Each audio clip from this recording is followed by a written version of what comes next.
Guys, I found the cutest DIY keychains that double as fidgets from Learning Express. Let's make them. It comes with everything you need to create your keychains, starting with the resin, mix it together, and slowly fill in the molds. This kit comes with a star, popsicle, and snow globe mold. Once filled, add the glitter of your choice to each mold. The nice thing is you don't have to mix these, as the glitter just falls to the bottom as it sets. Once the resin has set, you can pop out your molds and you have these adorable keychain pieces that are ready to be filled. The kit comes with sandpaper so you can rub off any extra rough edges. Now let's fill the keychains with these cute little pieces that come in the kit.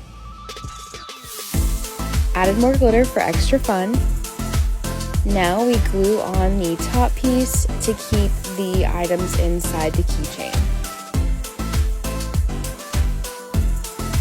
Assemble the keychain piece and add on the decorations that you like for each keychain, and you are all set. You can find this kit at Learning Express and have fun making your own keychains.